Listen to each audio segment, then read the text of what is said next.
Bienvenidos a toda la audiencia de Mientras no tengamos rostro. En el día de hoy hemos querido traer a un especialista en geopolítica. Muy probablemente, como siempre, no va a estar de acuerdo el invitado en que lo cataloguemos de esa forma, pero hemos traído a Marcelo Díez, que es un gran estudioso de Medio Oriente desde hace mucho tiempo, para contarnos un poco qué es esto que está pasando y que aparentemente parece haber terminado, o no, pero por lo menos estamos en una tregua, la famosa guerra de los 12 días a esta altura ya. Así que, bueno, bienvenido Marcelo. Te hemos Bueno, traído para que nos cuentes un poco de todo, desde los orígenes. muchas gracias Facundo, la verdad que un placer, un gusto reencontrarse con los exalumnos que van abriéndose camino y marcando huellas. Bueno, bienvenido. Así que bueno, Mira, yo cuando te invité a venir, primero que nada lo quise hacer porque me parece ver en los medios de comunicación más clásicos, por lo menos, la televisión, los periódicos, los diarios digitales y demás, a veces una lectura excesivamente contemporánea de lo que está sucediendo entre Irán e Israel y bueno, que ha sido todo muy candente, que yo puedo entender esa lectura porque, bueno, es lo que vende todos los días.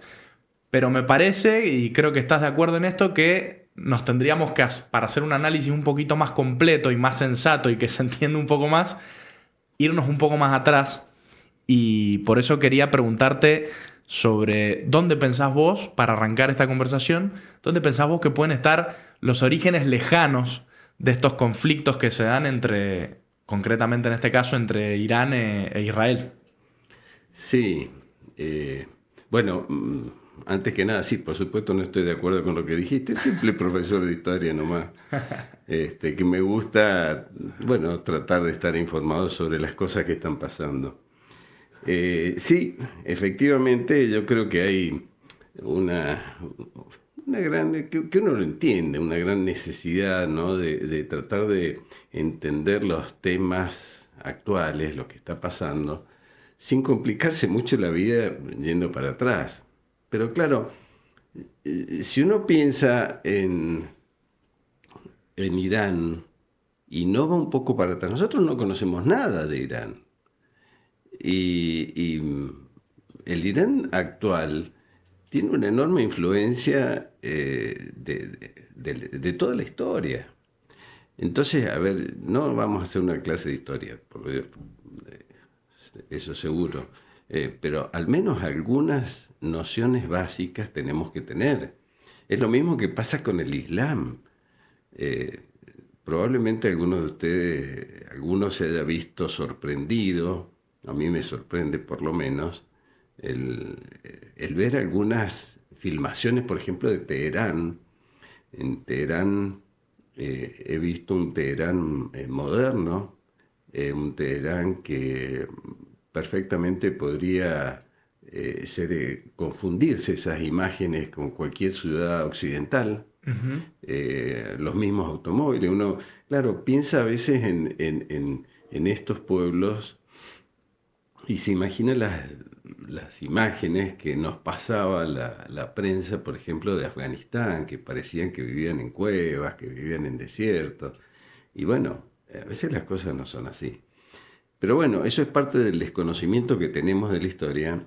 Y claro, que no nos permite entender lo que está pasando hoy. Hay cosas básicas y un poco aquí está el objetivo y lo que a mí me preocupa y lo que yo me propongo es tratar de mostrar, tratar de aclarar esas cosas que se necesitan para entender, aunque sea mínimamente, eh, por qué se llega al conflicto y Claro. cuáles son los elementos básicos para partir.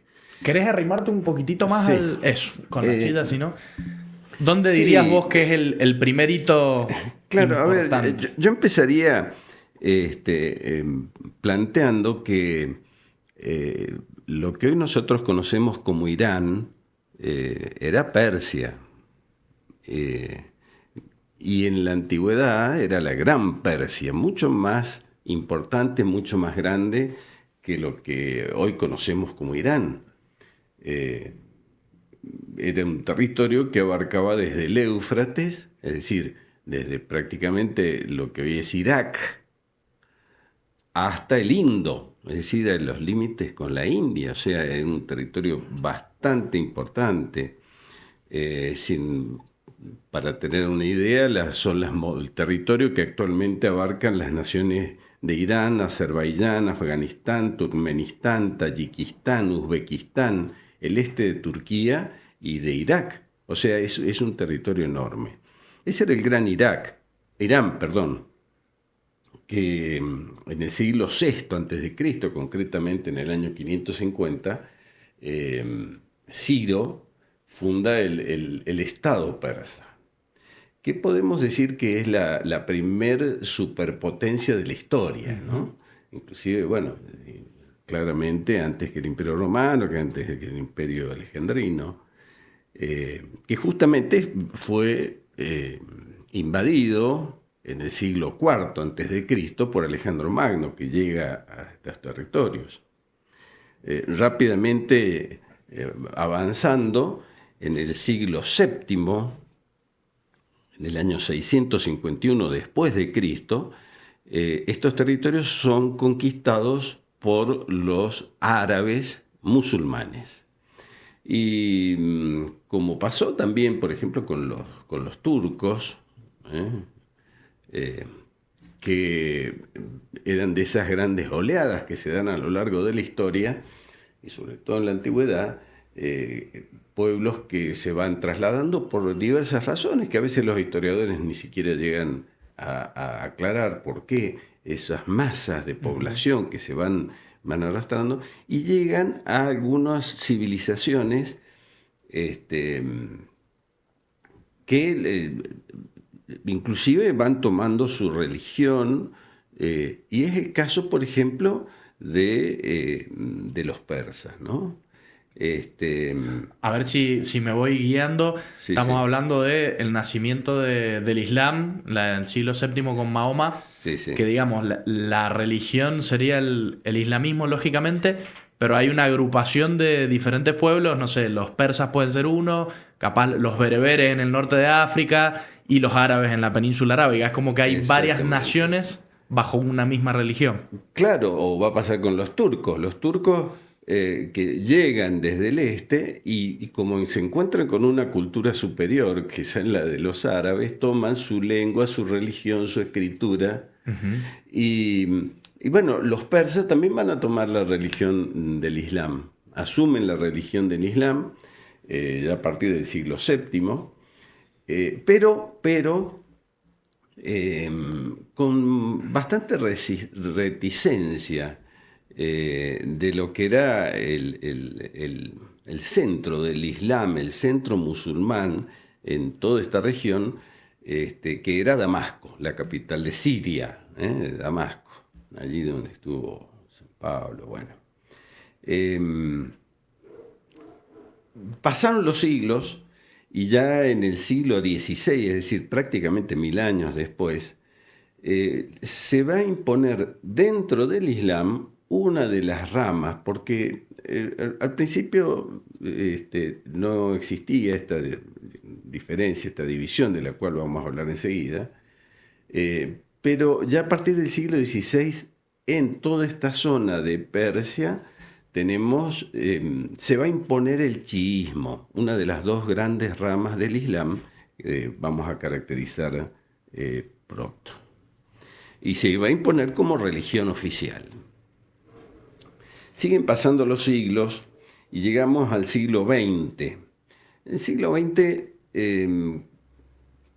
hay un hecho que a mí me pareció importante, en el año 1908, ya desde las últimas décadas del siglo XIX y los primeros años del siglo XX, va a haber una puja entre Gran Bretaña por un lado y Rusia por otro. ¿Por qué? Porque en esta zona, ya en los primeros años del siglo XX, se descubre los yacimientos de petróleo. Recordemos que a fines del siglo XIX muy a finales del siglo XIX comienza a utilizarse los combustibles líquidos Antes era vapor, antes era... y con el descubrimiento y la utilización de los combustibles líquidos, imagínense ustedes que cambia la vida del planeta. Claro. Aparecen los aviones, la aviación, la industria automotriz, etcétera, etcétera. De modo que entonces ya el petróleo, ya en los primeros años del siglo XX, comienza a ser un elemento importantísimo para las disputas territoriales. Esta disputa entre Rusia y Gran Bretaña es lo que se llamaba el Gran Juego. Y van a llegar algunos acuerdos.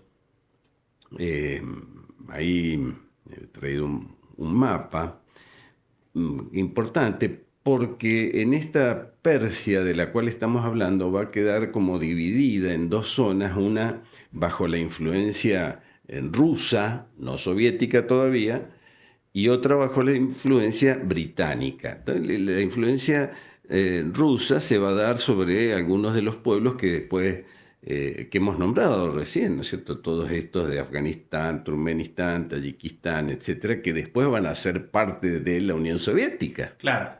O sea, dentro de la Unión Soviética, los pueblos islámicos de la Unión Soviética. Exactamente, exactamente.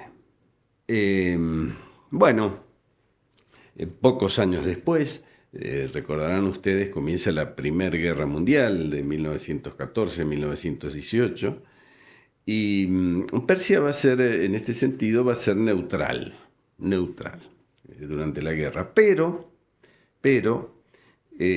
al finalizar la guerra, Gran Bretaña intenta hacer de toda esta zona, ejercer un protectorado.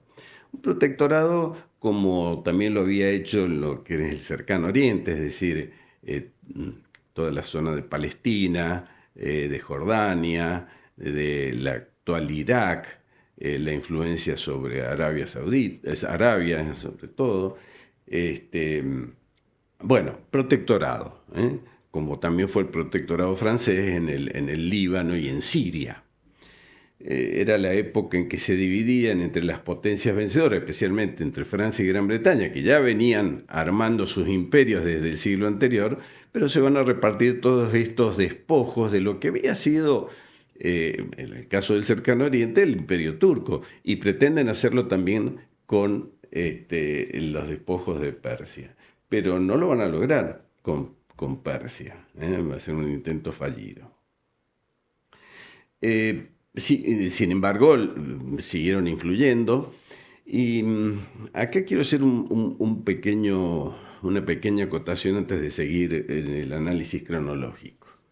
Y es que a veces nos cuesta entender que estos pueblos, ya sea en Rusia, ya sea todos estos pueblos musulmanes del este, del Cercano Oriente o del Oriente Medio, o a veces del Lejano Oriente,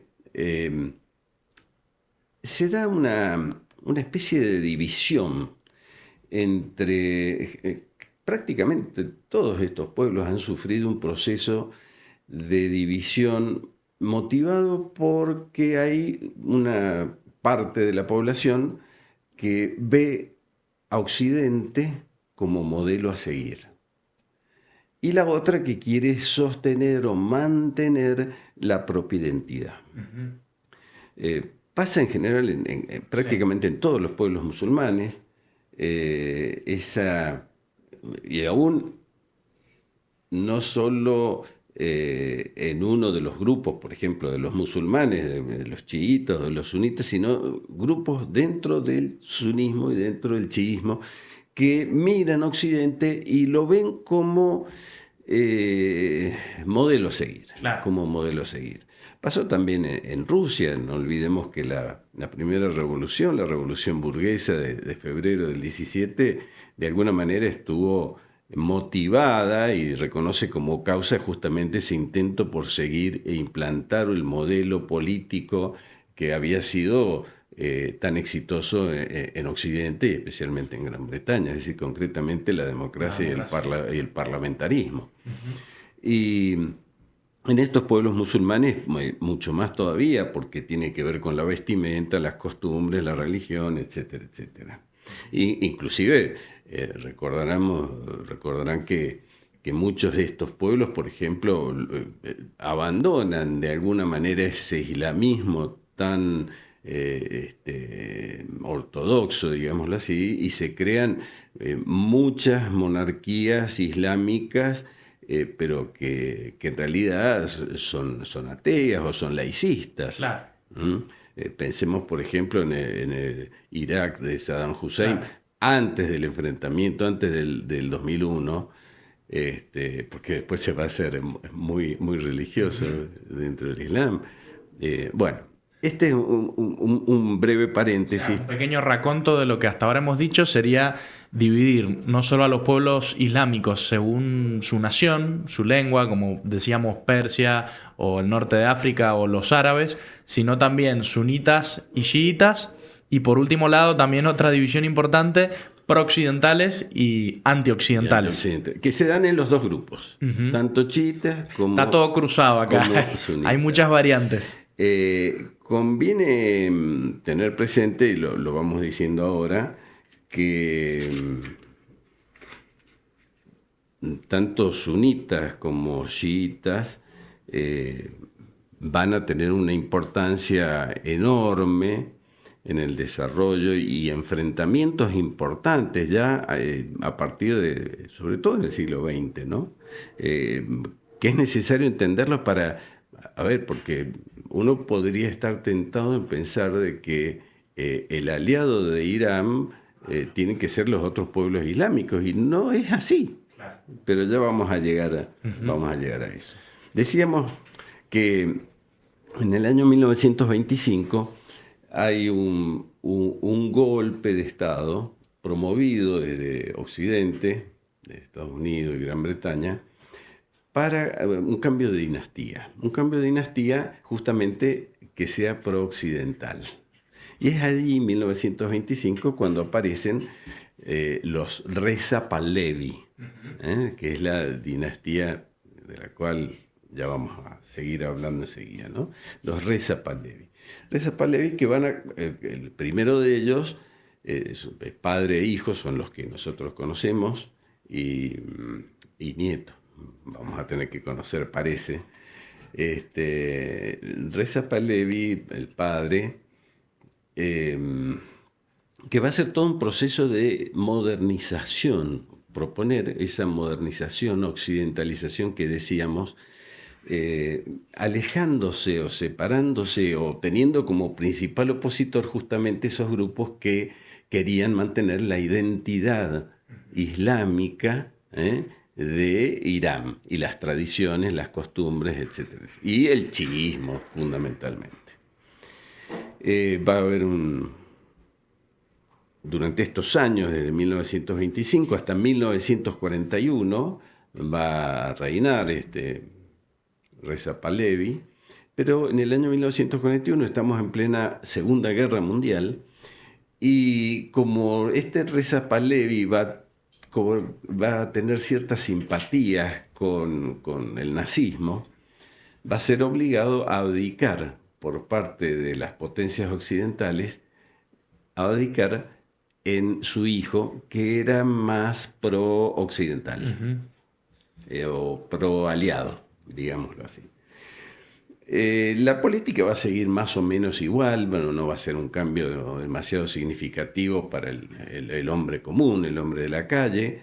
Sigue la occidentalización, sigue la industrialización, esos antecedentes del Irán moderno que nosotros estamos hablando, ¿no? Pero, claro, del otro grupo, los que quieren mantener la identidad y la pureza doctrinaria del Islam, aparece el Ayatolá Jomeini como principal opositor.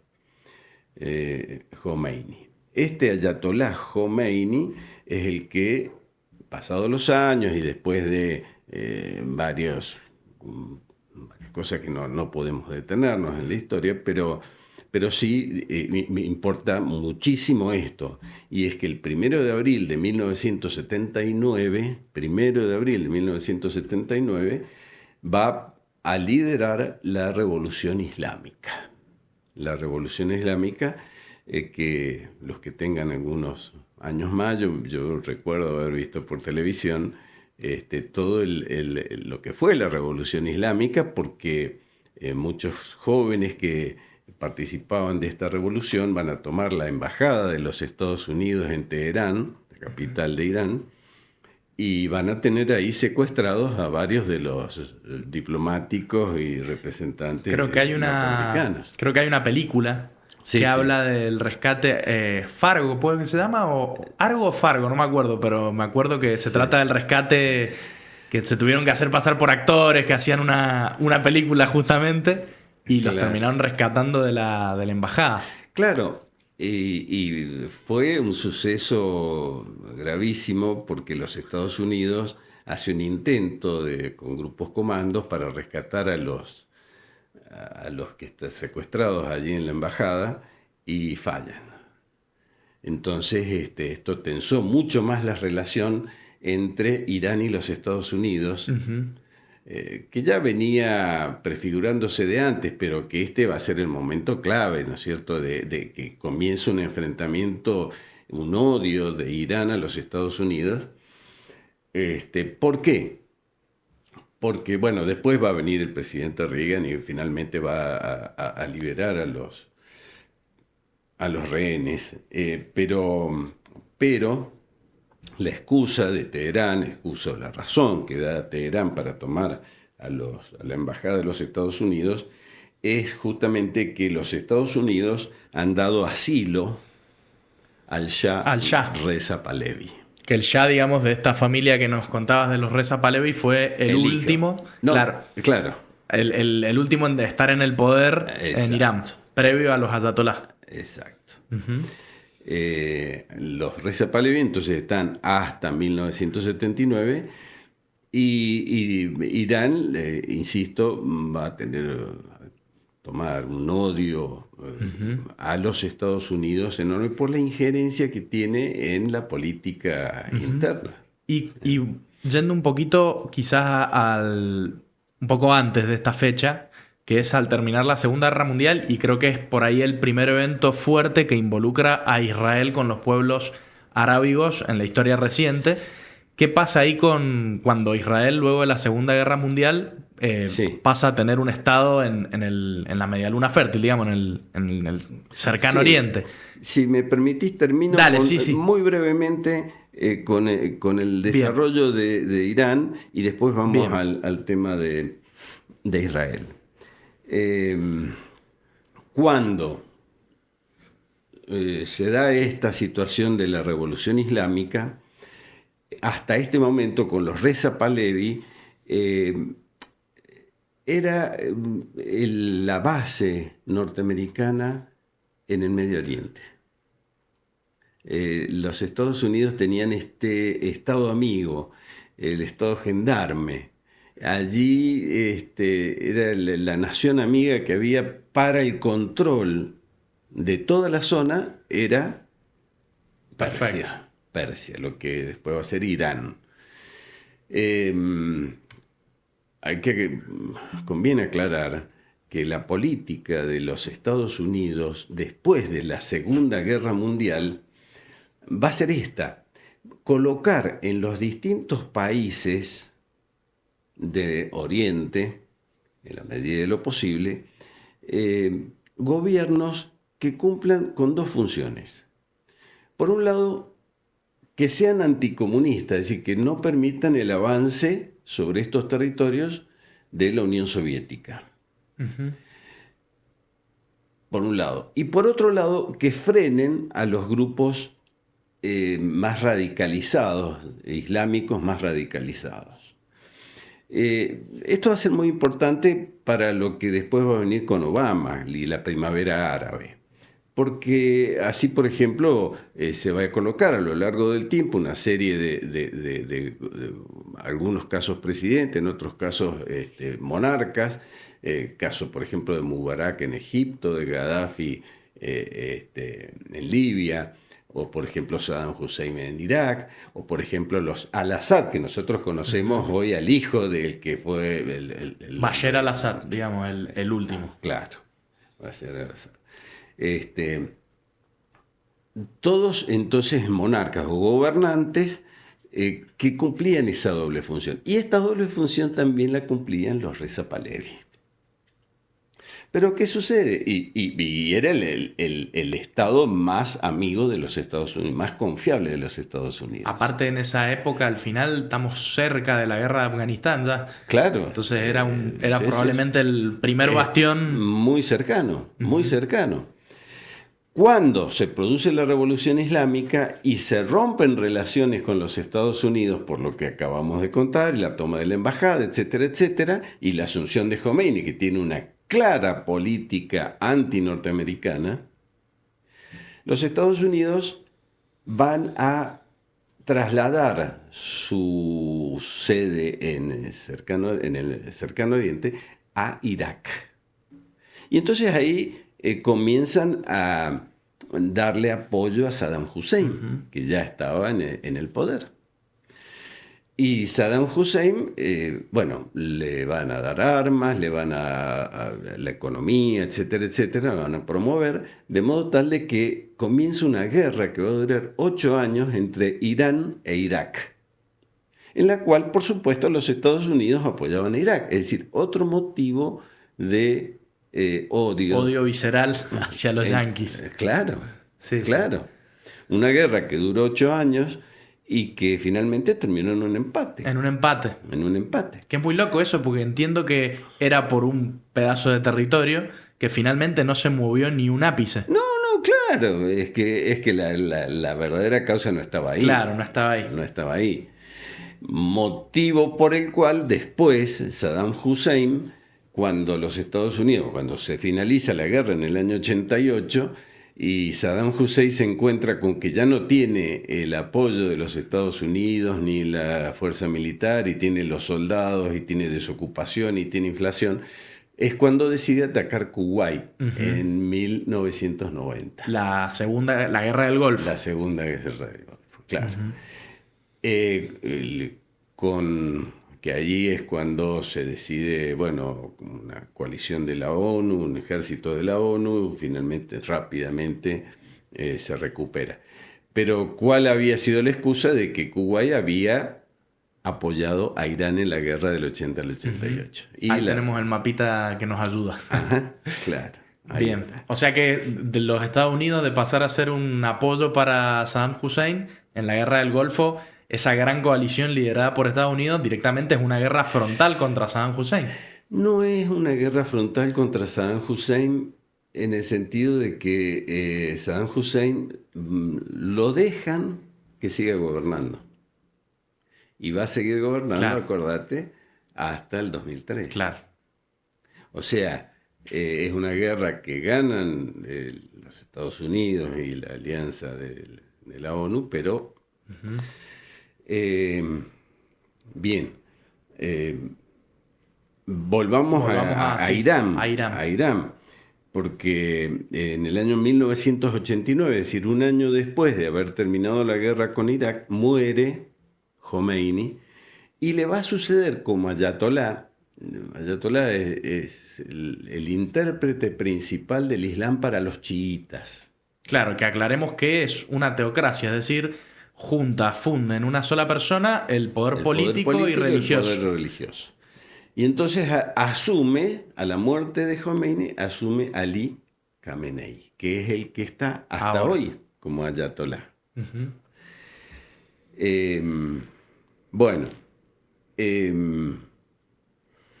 En el año 2002, algo también importante a tener en cuenta, ya estaba el presidente Bush, hijo, en los Estados Unidos, y va a declarar como eje del mal Corea del Norte, Irán e Irak.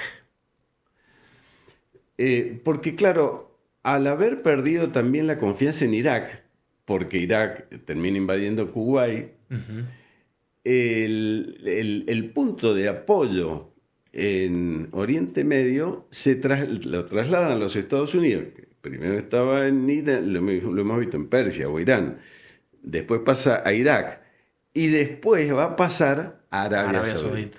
Claro. Muy importante, ¿por qué? Porque la oposición, por supuesto que con la connivencia del gobierno saudí, Sí, sí. de la monarquía saudí, que cumplía esos dos objetivos de antimarxismo o antisovietismo y control de los grupos más terroristas islámicos, más fanáticos, ¿no? Pero claro, surge la oposición en Arabia Saudí y ahí está Bin Laden. Claro, ahí es el nacimiento de Al Qaeda y Claro. que, No solo Al Qaeda es la red que coordina claro, todos los movimientos opositores a los Estados Unidos porque han instalado las bases armamentísticas, misilísticas en Arabia Saudita. que esto es muy llamativo porque a pesar de que nuestro foco es la guerra de Irán e Israel y no lo perdemos, es muy interesante notar que a Estados Unidos muchas veces le pasa lo mismo. Y es que termina apoyando armamentísticamente, financieramente, etcétera, a grupos que luego se le terminan dando vuelta, principalmente liderados por rebeldes del fanatismo del Islam. Claro, seguro. Porque a este hombre, a Bin Laden, fue un peón de batalla de ellos en la guerra de Afganistán, al que entrenó, Sí, dicen los que entrenó la talibanes. CIA, ¿o no? Claro, los talibanes. Claro. Los talibanes que fueron armados con las mismas armas que los Estados Unidos le va a dar a los talibanes afganos para luchar contra la Unión Soviética, con esas mismas armas después van a enfrentar a los Estados Unidos. Claro. O pasó lo mismo con la oposición, por ejemplo, a Bashar al-Assad en Siria. Con las mismas armas que los Estados Unidos les daba a los opositores a Bashar al-Assad, como se habían aliado con los de ISIS, en ese momento era ISIS, no era ISIS todavía, con esas mismas armas después ISIS va a combatir a los Estados Unidos. Sí, sí. Bueno. Una historia que se repite varias veces. Y sí, sí, se repite, claro. Bien, volvamos a nuestro foco. Sí. Lo importante es que a partir del 2002 comienzan a hacer esta gran preocupación en los Estados Unidos por las armas de destrucción masiva y el desarrollo de la energía nuclear, o de los armamentos nucleares. Y entonces ahí va a venir los primeros enfrentamientos, las primeras oposiciones, ¿no es cierto?, al plan nuclear iraní y considerarlo Estado terrorista. Ya desde entonces comienza a hablarse de Irán como un Estado terrorista. Claro, lo que habría que preguntarse es qué significa para los Estados Unidos un Estado terrorista, ¿no? Que ya lo iremos tratando de velarlo seguida. No hubo. Irán se sometió a los controles de la IAEO, que es el organismo, o hoy, depende cómo lo vemos, si con las siglas en español o en inglés, que es el organismo mundial encargado del control del desarrollo nuclear en los distintos países. Irán se ha sometido siempre, salvo ahora. Claro. Que en estos días ha dicho que se va a salir. Porque inclusive en estos 20 años que han pasado, nunca se le ha podido comprobar a Irán que tenga un desarrollo nuclear para las armas. Claro. Ellos siempre han reclamado como que lo desarrollan pacíficamente. Para energía. Y ahora están muy enojados con Rafael Grossi, que es el argentino. Me acuerdo que un profesor de la facultad me decía que era el segundo argentino más importante del mundo después del Papa Francisco en ese momento. Porque claro, es el presidente de este organismo de energía atómica y que aparentemente los iraníes, no el ayatolá, pero sí el presidente o uno de los altos mandos dijo, ya nos vamos a encargar de ese Grossi después de la guerra. Bravo, digamos. Fíjate que de alguna manera es lo mismo que también pasó en Irak. Si te acordás, en el año 2003, cuando después de haber atacado a Afganistán, con la excusa de que Saddam Hussein, el Irak de Saddam Hussein, estaba haciendo un desarrollo de las armas de destrucción masiva, Bueno, y este organismo internacional de control de la energía atómica dijo que no había encontrado nada.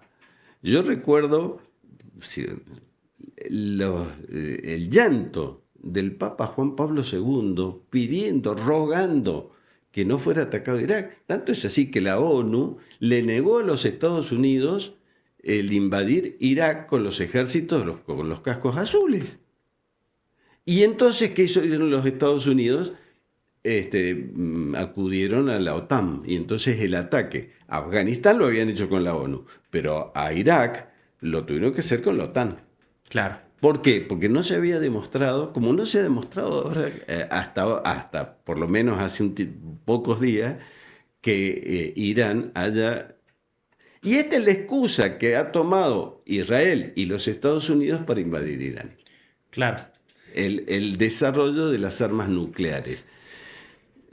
Entiendo que estaban enriqueciendo uranio, una cuestión de física nuclear que no vamos a entender, pero aparentemente el uranio enriquecido que estaban desarrollando estaba llegando a los niveles necesarios para poder construir artefactos. Claro, era el 70% y se necesita el 90%. Entonces, en el 90% y ya que pueden se construir. suponía, por lo menos lo que dijeron es que eso se alcanzaba en unas pocas semanas.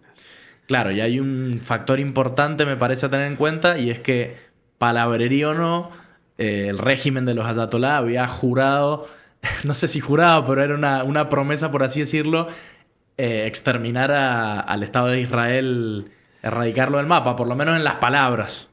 A ver, esto ha existido siempre, en las palabras y en las bravuconadas. ¿Y quién menos... ¿O quién más que el actual presidente de los Estados Unidos, que Trump? Bueno, sí, claro. Ya vamos a hablar un poquito de Trump, que te quería preguntar después al final. Claro, a ver, ¿por qué una superpotencia que tiene un desarrollo nuclear, tanto los Estados Unidos como Rusia, como tantos otros países, Pakistán, Corea del Norte, tienen armamento nuclear y Irán, que ni siquiera lo ha podido demostrar, no puede tenerlo? Es decir, ahí entramos en un problema filosófico, porque claro, no podemos pretender que los demás se queden tranquilos reconociendo la superioridad de algunos países por sobre otros países. Sí, yo creo que es un tema recontra complejo. Complicado, por supuesto. Porque, a ver, para empezar, solo los países del Consejo de Seguridad de la ONU son los que, por los tratados de no proliferación nuclear y demás, eran como los admitidos a tener armas nucleares, que son Francia, Rusia, China, Inglaterra o Gran Bretaña y Estados Unidos, y nadie más. Después, Pakistán, Corea del Norte, ¿quién más? Israel. Pero en definitiva hay países que tienen admitido reglamentariamente tener armas nucleares y otros que la tienen en negro, Barrani diríamos. Pero por ejemplo, Pakistán es un país de mayoría musulmana también. Sí. Sin embargo, son suníes, entiendo. Sí. Hay de todo. Mayoría suníes, pero hay también... Pero digamos, bastante. ¿habría algo razonable para decir si Irán tuviera una bomba nuclear, la usaría? A mí me resulta que el uso de cualquier bomba nuclear hoy en día es imposible por el simple hecho de que desencadena una reacción que termina con el mundo, básicamente. Claro, pero si admitimos eso, si admitimos que Irán puede ser un peligro con la bomba, con energía, con armamento nuclear, ¿qué mayor seguridad nos da, por ejemplo, Ucrania? Uh-huh. O con esa misma razón, por lo que no hemos nombrado todavía, pero que es una de las excusas, el ataque preventivo. ¿Con qué razón vamos a decirle a Rusia no haga un ataque preventivo sobre Ucrania? Uh-huh. Y sobre la OTAN. Porque la OTAN, si se acerca a Ucrania, tiene una ventaja enorme sobre Rusia. Uh-huh. Y entonces, ¿cómo es? Por eso la vara acá es para unos países y para otros países Y no. yo creo que sí. Lo que pasa es que yo entiendo ambos razonamientos, yo los entiendo, porque digo, por un lado me gustaría que nadie tenga armas nucleares, que sería lo lógico, pero una vez que ya alguien tiene un arma nuclear, no se la va a querer sacar de encima de ninguna manera, y los otros tampoco se van a querer quedar atrás, porque es un instrumento de presión permanente. ¿Cuál fue la mayor tranquilidad o seguridad del desarme nuclear? Fue lo que los norteamericanos llamaban el MAR, que es la mutua destrucción asegurada, por sus siglas. Claro. Mutua destrucción asegurada. ¿Qué era esto?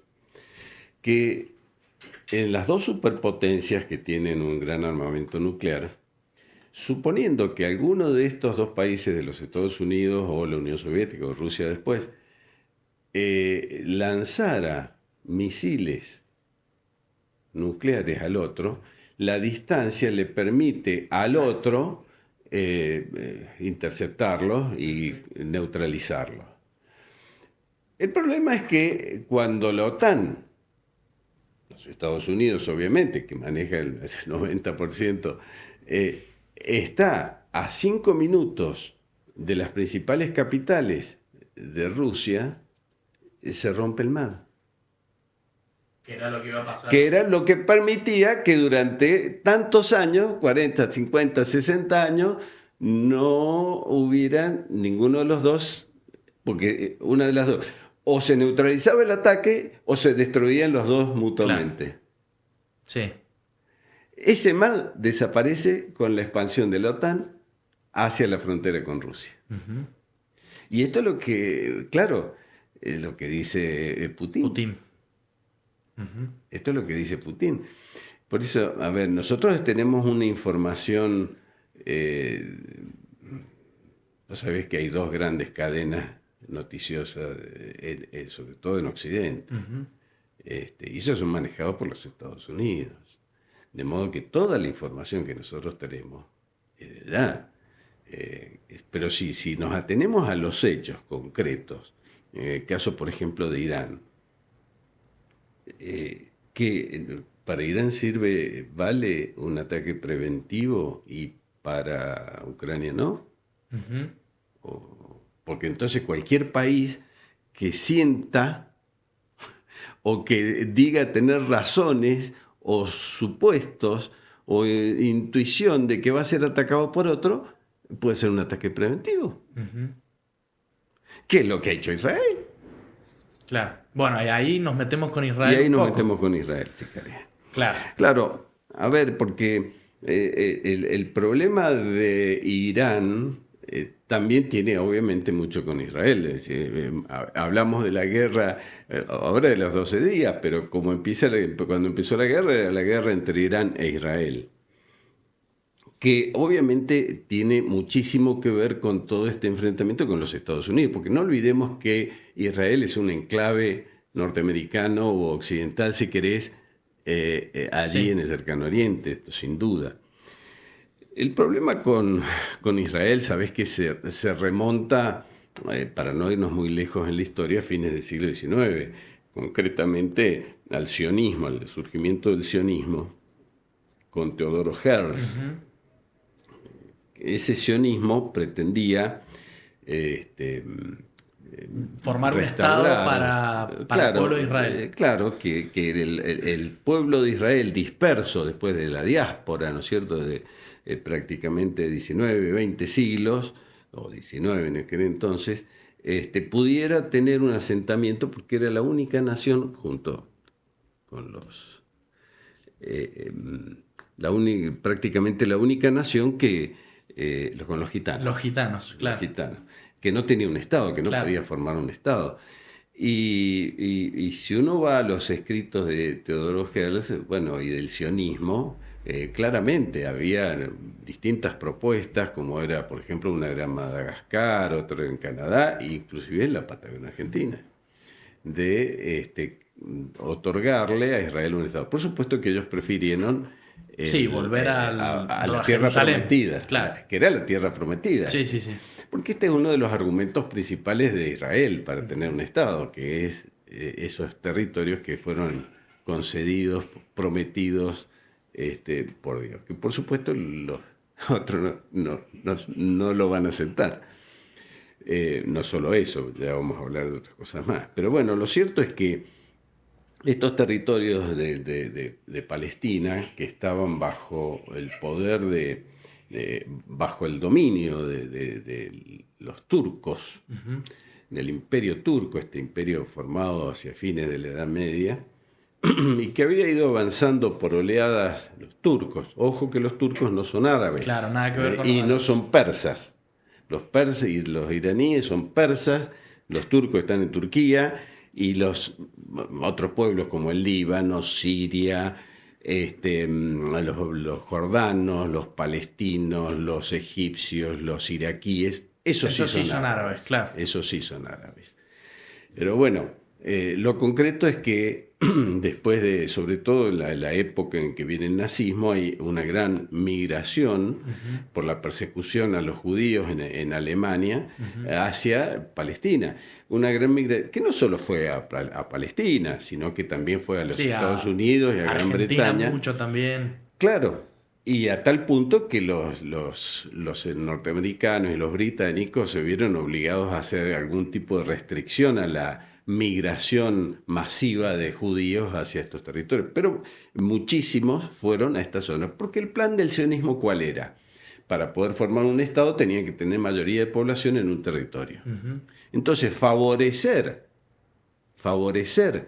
económicamente la migración, ya sea de estos judíos que salían de Alemania o de cualquier parte del mundo, que migraran hacia Palestina. ¿Hasta cuándo? Hasta tener una mayoría de población que les permitiera tener un Estado. Idea que todavía la han mantenido hasta prácticamente nuestros días. Recordemos que cuando Israel en el año 2005 decide devolver Gaza, y ahí es cuando lo toma Hamás, decide devolver Gaza, no la excusa de ellos fue que volvían paz. El lema era paz por territorio, es decir, nosotros les ofrecemos, les damos los territorios, pero ustedes nos aseguran la paz. Cosa que no sabemos que no fue tan así. Israel, como potencia, como país ya occidentalizado, tiene muy baja natalidad, muy baja población. Entonces, en vez de ser cada vez más en la región, israelíes son cada vez menos. Y los árabes que se multiplican. Y los árabes son cada vez más. Entonces, se hace casi imposible. De todos modos, para volver a lo que estábamos hablando, después de esa migración que se va a dar durante la época del nazismo, viene la Segunda Guerra Mundial, la finalización de la Segunda Guerra Mundial, y estos territorios que después de la Primera Guerra Mundial, ya lo dijimos recién, había sido protectorado inglés, Palestina, los ingleses, inclusive que los ingleses que le habían de alguna manera prometido a los judíos que iban a ser, iban a tener un hogar nacional, porque esto es la Declaración Balfour del año 1918, que claro, fue una declaración ambigua, declaración del Parlamento inglés. Del Parlamento británico. Del Parlamento inglés, claro, que le prometen a los judíos el derecho a tener un territorio. Pero no dice un hogar nacional, no dice un Estado. Claro, lo interpretaron como quisieron cada uno a su modo, y después, en los años siguientes, los ingleses van a tratar de jugar con los intereses, por ejemplo, de estos territorios, el petróleo que tenían los pueblos árabes, y no enemistarse ni con los árabes, pero por otro lado darle la posibilidad a los judíos de avanzar con esta idea por los lobbies que existían no solo en Inglaterra, sino también en los Estados Unidos. Bueno, pero trató de jugar hasta que vino la Segunda Guerra Mundial y las cosas no había forma de solucionarlas. Hubo una propuesta, por ejemplo, de dividirlo en tres: un territorio para la Gran Bretaña, otro para los judíos, hicieron su Estado, y otro para los palestinos, pero no prosperó. Y entonces, ¿qué vino? Vino que los ingleses decidieron desprenderse de estos territorios y dejar la resolución de todo el problema a la ONU. Y eso fue lo que llevó a que en noviembre del 47 se aprobó la partición de Palestina y la creación del Estado de Israel, en un territorio que hoy es ostensiblemente menor que el Lo que era en ese momento. No, Al revés, claro. Hoy es ostensiblemente Mayor. mayor a lo que era en ese momento. Ese Estado de Israel fue creado en mayo de 1948. Inmediatamente vinieron las guerras. Ahora, ¿qué sucedió? Que los pueblos árabes se unieron en contra de esto. ¿Por qué? Porque esos territorios estaban ocupados en su inmensa mayoría por árabes. Ujú. Y aquí viene la otra de las razones. Yo recién nombré la primera de las razones que sostienen los judíos, que es que esos territorios fueron prometidos por Dios al pueblo de Israel. Aquí viene la segunda. ¿Cuál es la segunda razón? Que la tesis israelí o sionista sostiene que estos territorios eran terra nullis, es decir, Tierra de nadie. ¿Por qué? Bueno, porque estos territorios pertenecían a Gran Bretaña, era un protectorado británico, y Gran Bretaña decide desprenderse, entonces la ONU decide hacer la partición de Israel y otorgarle a los judíos para que tengan su Estado. Más allá de las opiniones que nos puedan merecer estas razones, son las que esgrimen ellos oficialmente. Que no había allí un Estado ya árabe. formado, claro. Y entonces era tierra de nadie.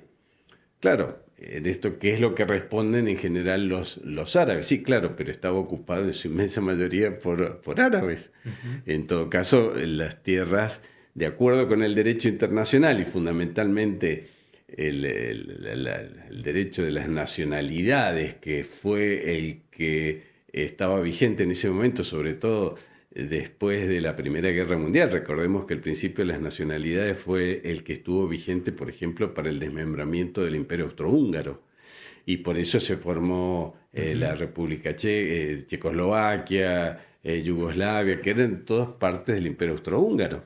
¿Por qué? Por el principio de las nacionalidades. Entonces, ¿y qué decía ese principio de las nacionalidades? Que allí donde hubiera mayoría de territorio de un pueblo, ese territorio correspondía a ese pueblo. Claro. Y entonces estos territorios que, de acuerdo con el principio de las nacionalidades, y por más de que no hubiera un Estado formado, correspondía a quienes lo habitaban, que eran los árabes.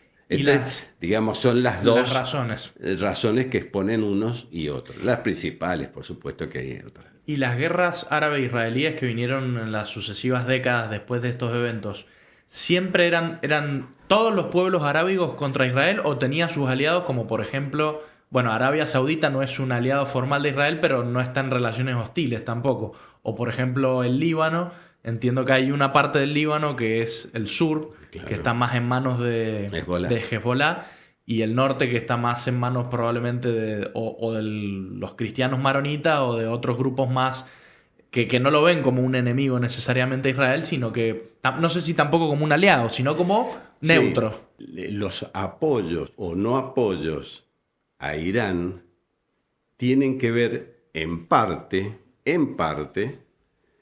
con lo del sunismo y chiismo. A ver, trato de explicarme. Primero, hay que decir que la diferencia surge en los primeros tiempos del Islam, a partir del cuarto sucesor de Mahoma, que son los califas. Uh-huh. Allí comienza a darse esa división entre sunitas y chiitas. Hay muchas otras divisiones, pero estas son las dos ramas principales del Islam, sunitas y chiitas.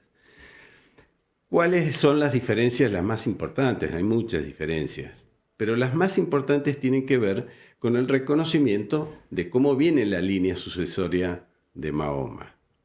Si la línea sucesoria es hereditaria, claro, y entonces ahí están los chiitas, que debe ser de la misma sangre, o electiva, y ahí están los sunitas. Aclaramos que los sunitas son cerca del 90% de los musulmanes del mundo, y los chiitas solamente el 10-12%. Aclaramos también que Arabia Saudita es la capital del sunismo. Irán es la capital del chiismo. Esto ya nos va marcando, porque claro, en principio los principales apoyos que van a tener los iraníes, que intervinieron muy poco en las guerras árabe-israelíes, como también hoy estos árabes, que son en su inmensa mayoría suníes o sunitas, no intervienen en la guerra con Irán, que es chiita. Los principales territorios de los chiíes son, o chiitas, Irán fundamentalmente, aunque también buena parte de Irak, algo de Siria, algo de Pakistán, allí está más bien concentrado, y Yemen. Allí está concentrado el chiismo. En todo el resto son sunitas. A ver, algunas otras diferencias, por ejemplo, que el chiismo tiene una autoridad máxima que está dado por el califa y el ayatolá como intérprete religioso. En cambio, los sunitas no. Y no son una teocracia. Y no son una, claro. Por lo tanto, no son una teocracia. Claro, esto es importante también. ¿Por qué? Porque si no, ¿cómo explicar que los sunitas no quieran apoyar a Irán, siendo que tienen un enemigo común que es Israel y los Estados Unidos? Algunos, porque Arabia Saudita claro, sí. Es un aliado de Estados Unidos también. Sí, por supuesto, sí, desde luego. Pero es muy fuerte y resurge cada tanto, como lo hemos ido viendo, aún dentro de los países sunitas, ese odio a los Estados Unidos. Depende de los grupos. Fue Al-Qaeda, fue ISIS. Ahora, aparte del apoyo de estos países, Irán, ¿qué otros apoyos tiene? Bueno, tenía el apoyo de Siria con Bashar al-Assad, que si bien era una rama, pero claramente, entonces, curiosamente, antes del ataque de los Estados Unidos de Israel e Irán, y de Israel especialmente, fíjate cómo se van neutralizando a los enemigos más cercanos que pueden aprovechar y unirse a Irán. Entonces, Israel y los Estados Unidos hacen caer a Bashar al-Assad, que los al-Assad, acordate que eran las monarquías que habían puesto corruptas supuestamente, que habían puesto los Estados Unidos para evitar la influencia soviética y que cayeran en el comunismo y los grupos radicalizados. Hacen caer a Bashar al-Assad, destruyen a Hezbollah y destruyen a Hamas, que eran justamente los apoyos más cercanos a Israel que tenía Irán. Claro, pero ahí también hay que tener en cuenta de que esto no forma parte de un ataque aislado, sino que la razón principal que esgrime el Estado de Israel es el ataque del 7 de octubre del 23 de parte de Hamas en la Franja de Gaza, concretamente, que lo ve como con un apoyo directo de Irán. Ellos interpretan, me parece, que forma parte de la misma guerra, más allá que ahora le decimos la guerra de los 12 días y la otra fue la guerra en Palestina.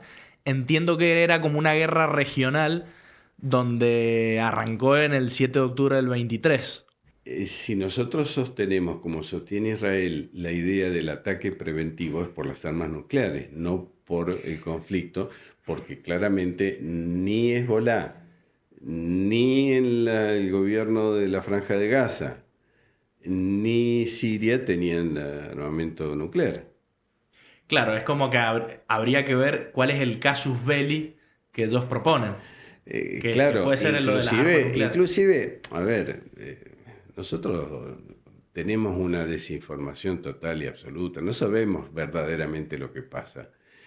Y en estos conflictos, cuando se producen los ataques, salvo algunos muy gruesos, como por ejemplo el de los Estados Unidos, que de golpe nos enteramos todos de golpe que había atacado, hace un ataque, o el mismo Israel, hace un ataque sin que haya una declaración de la OIEA, sin que haya un aviso a la ONU, sin el apoyo de la ONU. Es un Estado soberano que ataca a otro Estado soberano. Eso es concretamente. ¿Qué es lo que se le criticaba a Rusia con Ucrania? Sí. Que es un Estado soberano que ataca a otro. Insisto, los hechos.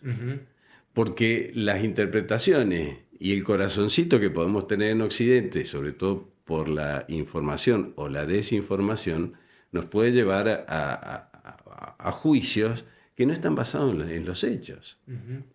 Entonces, lo lógico hubiera sido que hubiese habido una comunicación, una declaración.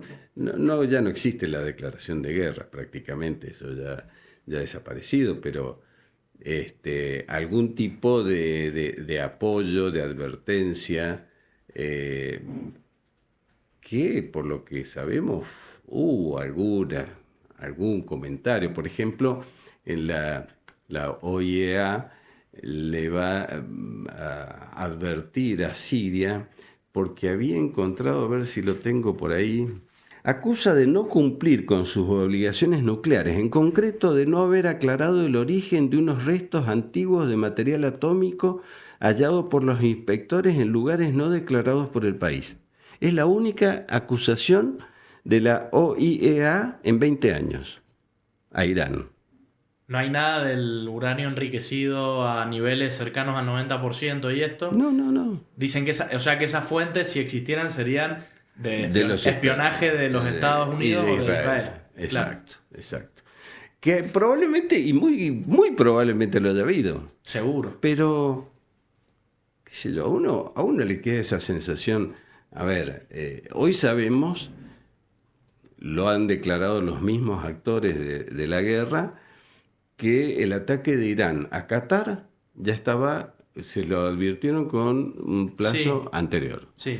Hoy ha salido en la BBC, Sí. No te estoy hablando de los diarios Sí, Al Jazeera, no, te estoy hablando de la BBC y de buena parte del periodismo norteamericano, que no hubo tal destrucción masiva de las plantas nucleares en Irán por parte de los Estados Unidos.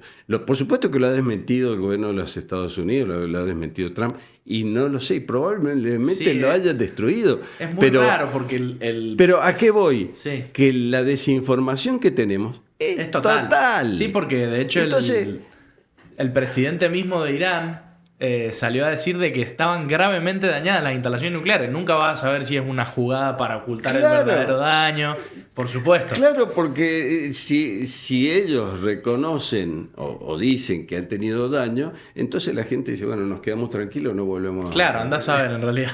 Claro.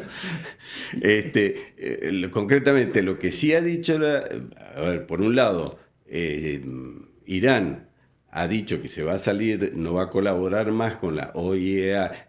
Concretamente, ¿qué quiere decir eso? Que no va a aceptar más inspectores. Y la OIEA ha dicho, no, sí, nosotros queremos inspeccionar a ver en qué estado ha quedado. A ver, no conocemos nada. No conocemos nada, eso está claro. Lo que podemos observar desde acá del Cono Sur. Claro. Bueno, otro tema es si estaba dentro de los planes concretamente de Israel y de los Estados Unidos el cambio de régimen. Claro. Como decíamos antes, hay un descendiente de los Reza Pahlavi que supuestamente ha sido preparado para volver a Irán y retomar el gobierno.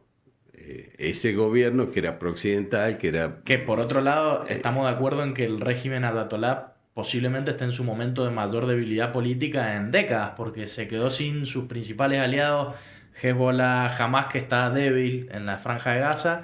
¿Qué otro aliado le queda así fuerte hoy? Al-Assad, que cayó en Siria. Están bastante solos y dicen que hay protestas internas en Irán. Sí. Que también hay que ver. Y también las hay en Israel.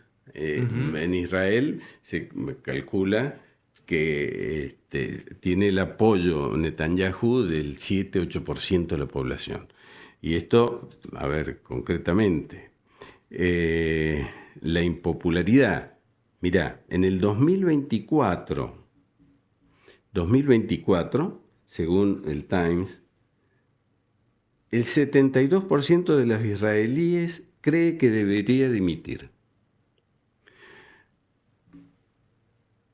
Recordemos que Netanyahu ha tenido varios gobiernos, Sí. estuvo en el poder desde el 96 al 99, desde el 2009 al 2021 y desde el 2022 hasta nuestros días. Es una figura sumamente desgastada, sumamente cuestionada hacia adentro en Israel. Y por otro lado, lo que decías recién, ¿y en Irán qué pasa? En Irán es distinto, porque los iraníes no son como los occidentales, como los judíos. Ahí hay una cuestión religiosa que va más allá de las personas y de los líderes y de los jefes políticos. Entonces, Pero viste concretamente, que sí, efectivamente, vos decís, ha perdido determinados apoyos. Sí, pero otro tema es Rusia y es China. Que yo, a ver, entiendo que concretamente no hay nada hasta hoy, no hay nada. Sí, yo había escuchado... Pero podría haberlo. Sí, podría haberlo. El argumento fuerte para ver a China apoyando a Irán es que le compra un tercio del petróleo que consume y de Rusia, que es el aliado en la región. Pero es verdad que Rusia, con el frente abierto que ya tiene en Ucrania, y China creo que lo que más le importa es el comercio y creo que se las puede ingeniar para comprarle a otro o arreglársela en definitiva. Y no sé si me lo veo apoyando militarmente, que creo que lo ha hecho muy pocas veces en su historia, China. Sí, efectivamente. Sí, por supuesto. Pero si vamos a digamos, las probabilidades y cuál puede ser el fuerte de Irán, indudablemente la cosa va por ahí, porque si bien obviamente no hubo ningún intento de Rusia ni de China de acercarse al conflicto, pero sí se mostraron muy duros verbalmente, obviamente, contra el ataque de Estados Unidos, ¿no? Por eso, a ver... Sí, verbalmente es la bravuconería que decíamos más temprano. Y leí que entre Rusia e Israel hay un acuerdo tácito, no creo que formal, pero es bastante tácito, de que Israel no le vendió armamento militar, ni drones, ni nada a Ucrania, con el compromiso con Rusia de decir yo no voy a apoyar a Ucrania y vos no apoyás a Irán en definitiva. Hay como un statu quo sí. medio... No, por supuesto. De acuerdo. Hasta hoy, hasta lo que sabemos, es que sí, el régimen iraní está sumamente debilitado, según las informaciones que tenemos. Pero bueno, también está la contraparte, ¿no? Tampoco se sabía qué armamento tenía Irán, los aviones hipersónicos, por ejemplo. O inclusive parte del armamento nuclear que al parecer no ha sido destruido. Me queda la incógnita de Netanyahu porque si bien es verdad que es un líder desgastado en el tiempo, escuchaba de nuevo ayer una entrevista que un israelí que ahora está viviendo en Argentina momentáneamente dice que en las épocas de guerra el apoyo popular a Netanyahu sube brutalmente, lo cual en parte es lógico, porque si ves que te están volando misiles por arriba y te salen a defender el escudo de hierro y después estás diciendo vamos a atacar a Irán para que no nos vuelva a pasar esto y vas eliminando a las células terroristas que te están atacando de todos lados, creo que hay una incógnita ahí que de todas maneras es un hombre grande ya. Sí. Es más joven que la ayatolá igual. Claro, pero no te olvides que Netanyahu está en juicio desde el 2020. Lo tiene suspendido el juicio por las guerras. Dentro de Israel, estamos Dentro hablando. de Israel. Porque también tiene una denuncia de corrupción. Sudáfrica. No, creo que de Sudáfrica en los tribunales de La Haya por una acusación de Sí. genocidio o crimen de guerra en Gaza, creo. Claro. Sí, sí, sí, sí. Sí, a ver, hay quienes sostienen, por supuesto, yo no es que me entusiasme mucho el comentario, pero que puede ser probable, puede serlo. Fijémonos en la historia de los Estados Unidos, ¿no? El provocar determinadas situaciones, como por ejemplo lo que hoy sabemos sobre el 7 de octubre, la Ujú. invasión, el ataque de los gazatíes a Israel, provocando una masacre, si querés.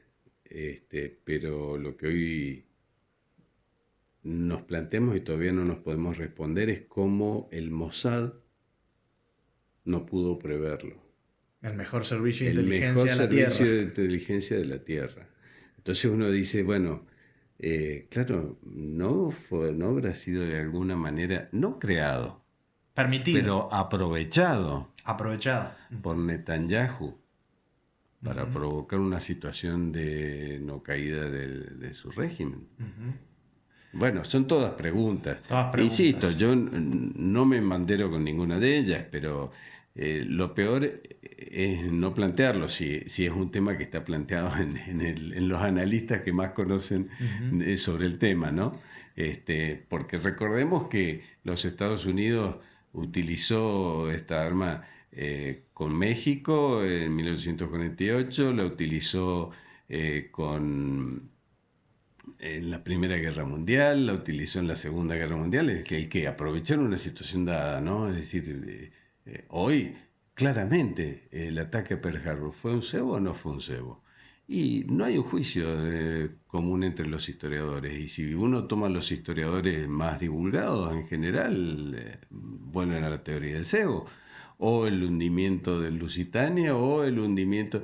que razones por las cuales los Estados Unidos han entrado después en los grandes conflictos, que son absolutamente desproporcionados, que si le hundieron un barco para entrar en una guerra mundial en donde hay 40 millones de muertos, ¿no? Y te quería llevar, se nos va acabando el tiempo y Sí, quería un comentario tuyo porque yo tengo mi opinión de Donald Trump. Me parece que es, además de ciertamente como diríamos hoy, un bully en muchos aspectos, como un bravucón en su forma de sí, sí, usar, sí, sí. yo le destaco una inteligencia política inmensa, principalmente por esto que dijiste al pasar recién, cuando atacan las tres centrales nucleares importantes de Irán.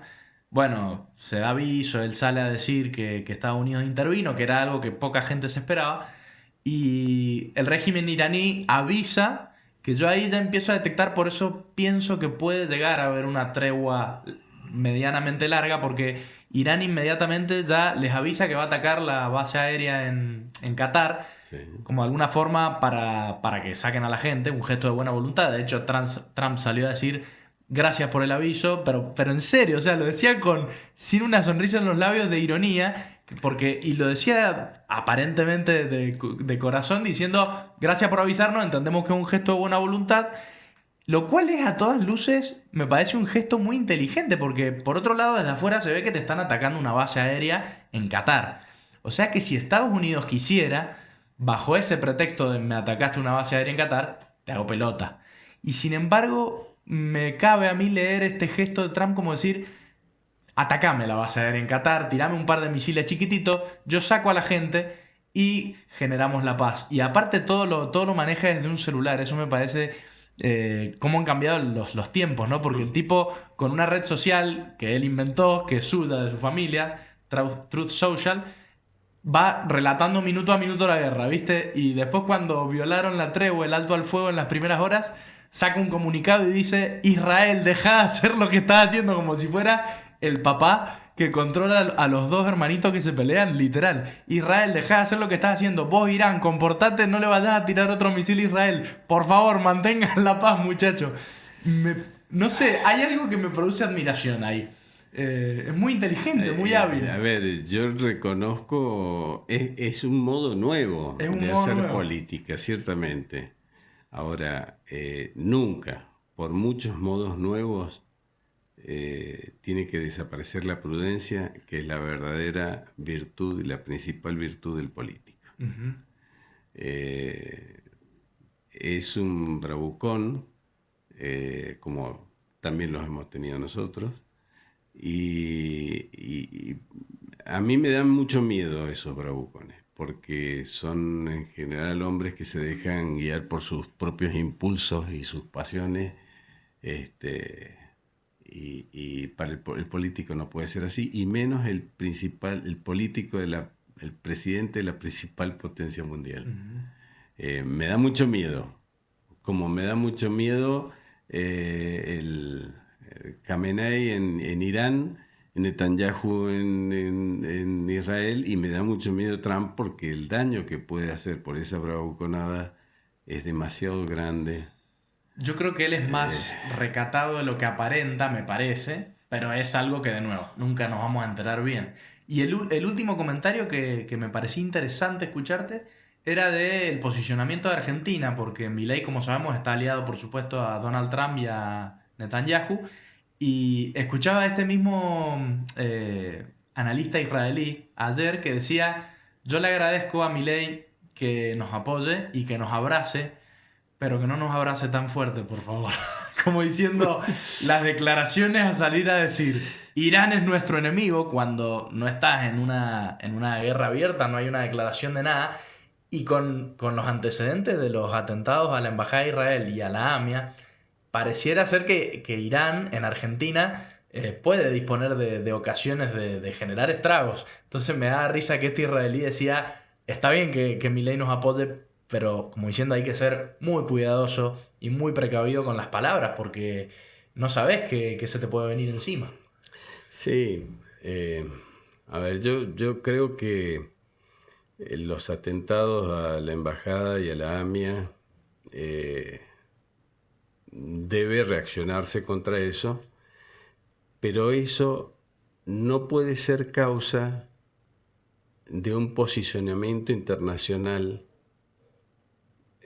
No hay una justificación para un posicionamiento internacional a favor de Israel o en contra de Irán. Creo que son hechos desgraciados. Fuimos parte de una guerra en un acontecimiento muy puntual, muy desgraciado, ciertamente, muy desgraciado, muy reprobable, pero creo que eso no justifica un posicionamiento internacional de la Argentina en un conflicto que no nos interesa, que no somos parte, que no tenemos nada que ganar y tenemos mucho que perder al tomar una posición. Creo que la Argentina no está en condiciones de hacerlo, creo que es muy peligroso. No olvidemos que la Argentina tiene mucho apetecible, ya sea tanto por energía, por petróleo, por recursos económicos, por de agricultura, de ganadería, de agua, de territorio. No nos pase lo de Ucrania. País enormemente rico que ha quedado desolado. En un conflicto que, insisto, a los ucranianos de alguna manera lo tienen porque están ahí, han sido parte de Rusia, pero nosotros no tenemos que meternos.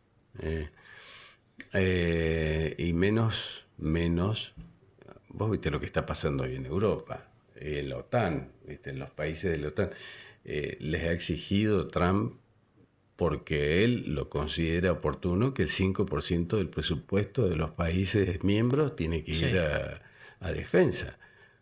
A ver, y se perdieron la soberanía. Él que tanto habla de los Estados Unidos, de la soberanía de los países, han perdido la soberanía. No pueden decidir acerca de cuánto dinero van a destinar a la defensa. Y son las consecuencias de estas alianzas globales también. Claro, pero Pedro Sánchez quiere levantar la mano y le cortan la cabeza. Claro, pero es que Pedro Sánchez, ¿cuál es el problema? Que Pedro Sánchez firmó. Claro. Que no nos pase a nosotros. Claro.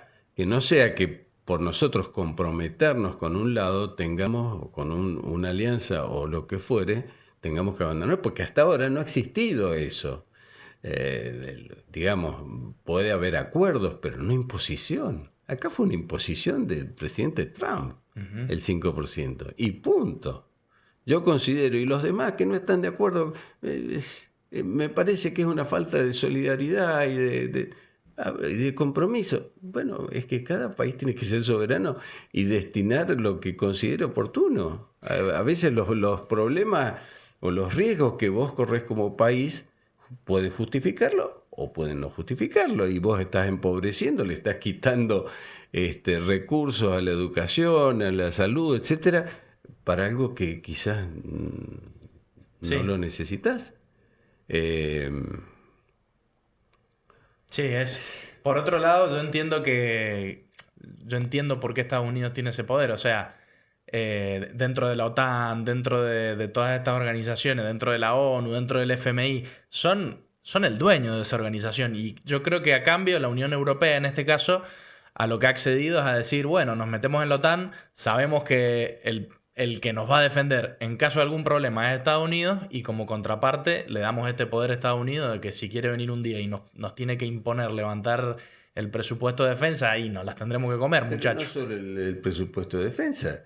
¿Qué les ha dicho Trump, por ejemplo, a los españoles? Ah, sí, si no quieren llegar al 5%, esa plata se la voy a sacar con impuestos comerciales.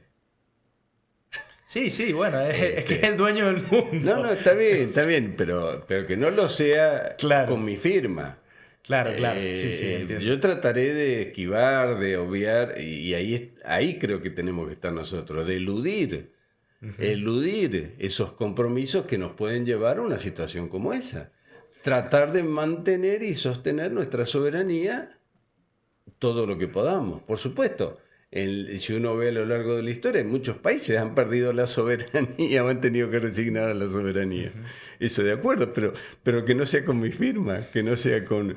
Claro. Bueno, Marcelo, muchísimas gracias por venir, por intentar ayudarnos a entender sobre todo los orígenes y de dónde viene todo esto. Sí. Así que muchísimas gracias por venir. Bueno, gracias a vos, ha sido un placer. ¿La pasaste bien? Sí, seguro. Ya te volveremos a llamar, esperemos que no, porque no sigan las guerras y demás. O que sea por otro tema. O por otro motivo, claro. Bueno, muchas gracias. Bueno, gracias a vos.